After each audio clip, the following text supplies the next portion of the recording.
आज हम पढ़ेंगे भारतीय अर्थव्यवस्था का विकास का चैप्टर नंबर फर्स्ट, जिसका नाम है स्वतंत्रता की पूर्व संध्या पर भारतीय अर्थव्यवस्था। आइए स्टार्ट करते हैं।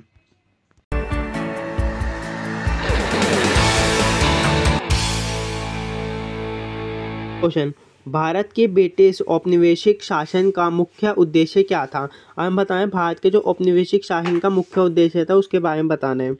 तो भारतीय अर्थव्यवस्था में ब्रिटिश उद्योग का पोषक बनना, कि भारतीय अर्थव्यवस्था में क्या था, ब्रिटिश उद्योग जो थे ना उसका पोषक बनना ही इनका मुख्य उद्देश्य था, कि वो उद्योग का पोषक बन सकें।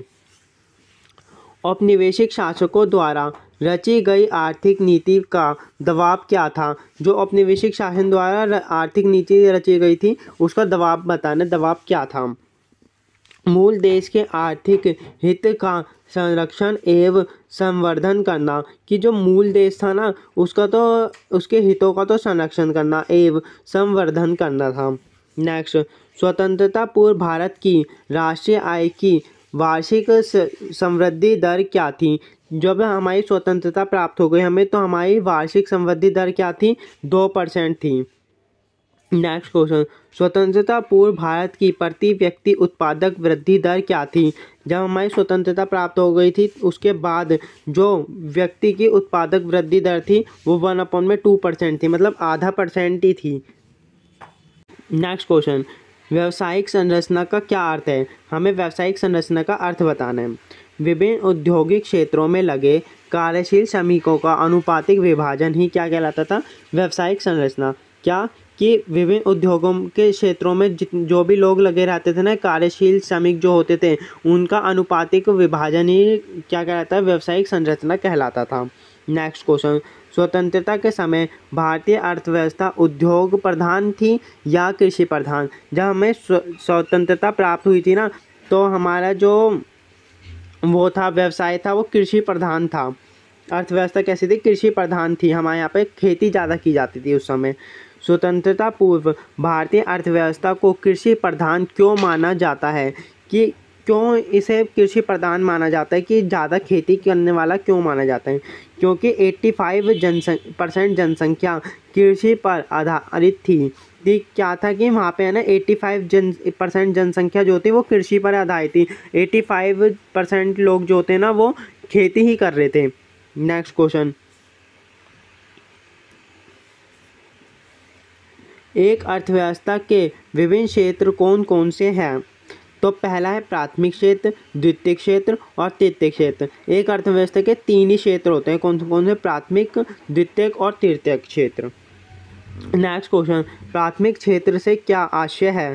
प्राथमिक क्षेत्र से आशय उन उद्यमों से है जो प्राकृतिक साधनों का उपयोग करके वस्तु का उत्पादन करते हैं, कि वो क्या करते हैं, जो प्राकृतिक साधनों का उपयोग करके वस्तुओं का उत्पादन करते हैं, जैसे कृषि, मछली पालन आदि।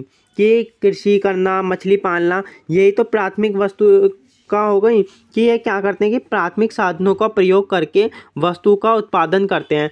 जैसे कि वो चावल बोते हैं, गेहूँ बोते हैं और हमारी दालें बोते हैं, तो वो सब कृषि करते हैं और मछली पालते हैं, पशु पालते हैं, और जैसे दुधारू पशु पालते हैं जैसे गाय भैंस, जिससे दूध मिले और वो उन्हें बेच सकें। तो ये सब प्राथमिक क्षेत्र में आ जाता है। नेक्स्ट क्वेश्चन, द्वितीय क्षेत्र से क्या आशय है। अब हमें बताना है द्वितीय क्षेत्र से क्या आशय है। द्वितीय क्षेत्र से आशय उन उद्यमों से है जो एक वस्तु को किसी दूसरी वस्तु में परिवर्तित करके उत्पादन करते हैं। जैसे वो क्या करते हैं कि एक वस्तु को दूसरी वस्तु में परिवर्तन कर देते हैं, तो क्या बन जाता है, द्वितीय क्षेत्र बन जाता है। एक वस्तु का दूसरी वस्तु में परिवर्तन करने से वो द्वितीय क्षेत्र बन जाता है, मतलब वो व्यापारिक क्षेत्र में चला जाता है। जैसे आपको कोई पेन बनाना है, पेन बनाने के लिए पहले आप उसका मटेरियल लाओगे, तो आपको किस चीज़ का पेन बनाना है, प्लास्टिक का पेन बनाना है, स्टील का पेन बनाना है, तो इस पहले उसका मटेरियल लाओगे कि आपको पेन जो है वो किस चीज़ का बनाना है। फिर आप उसका मटेरियल लिया है पेन का, फिर उस पेन को आप प्रॉपर बनाकर फिर बेचोगे तो वो क्या कहलाएगा, व्यापार कहलाएगा। तो आपने क्या किया, पहले प्लास्टिक जो लाए थे उससे पेन बनाया, प्लास्टिक जो लाए थे उससे पेन बना दिया। तो मतलब कि एक वस्तु का दूसरी वस्तु में परिवर्तन किया। तो इसी परिवर्तन को किस में शामिल किया जाता है, द्वितीयक क्षेत्र में शामिल किया जाता है। तो इसके उदाहरण क्या है, कपास से कपड़े का निर्माण करना।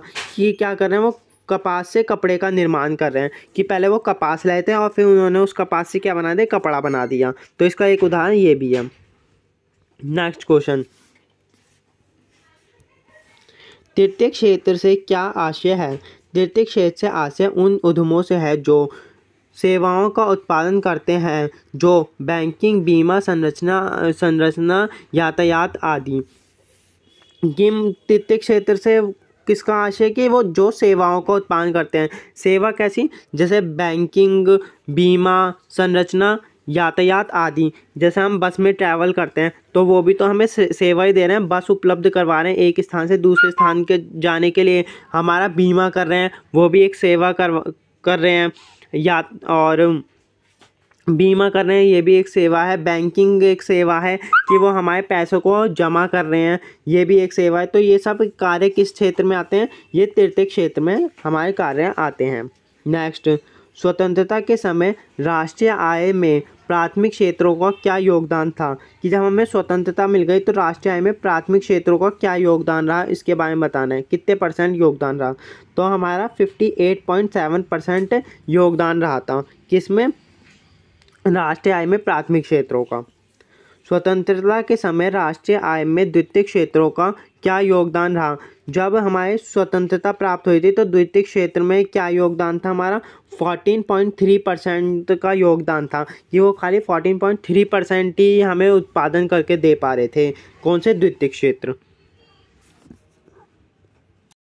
नेक्स्ट क्वेश्चन, स्वतंत्रता के समय राष्ट्रीय आय में तृतीयक क्षेत्र का क्या योगदान है। स्वतंत्रता के समय जो तृतीयक क्षेत्र का योगदान है वो 27% है। स्वतंत्रता के समय भारतीय अर्थव्यवस्था को गतिहीन अर्थव्यवस्था क्यों कहा गया है।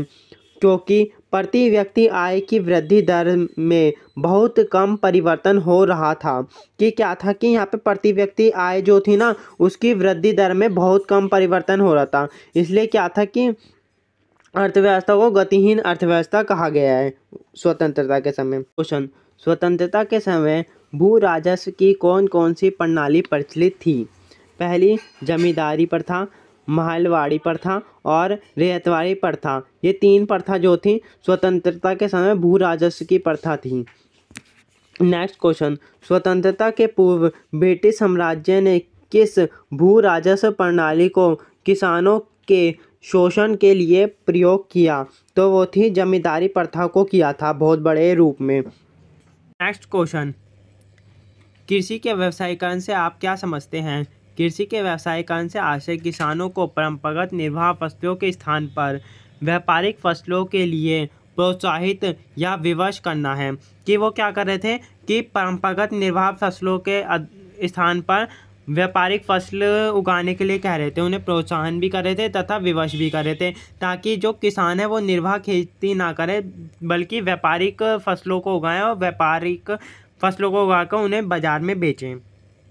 नेक्स्ट क्वेश्चन, भारत में लोहा और इस्पात उद्योग का विकास कब प्रारंभ हुआ। तो 20वीं शताब्दी में इसका प्रारंभ हो गया था।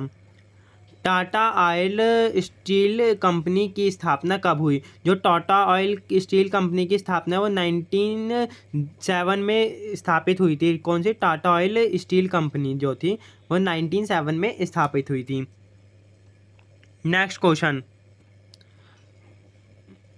भारत में औद्योगिकरण की दर कम होने का क्या मुख्य कारण है। तो पूंजी उद्योग का प्रभाव था। कि पूंजी उद्योग के प्रभाव के कारण भारत में उद्योग की दर कम हो गई थी। अगर आपको यह वीडियो अच्छी लगी तो हमारे चैनल को लाइक, सब्सक्राइब और शेयर करना ना भूलें।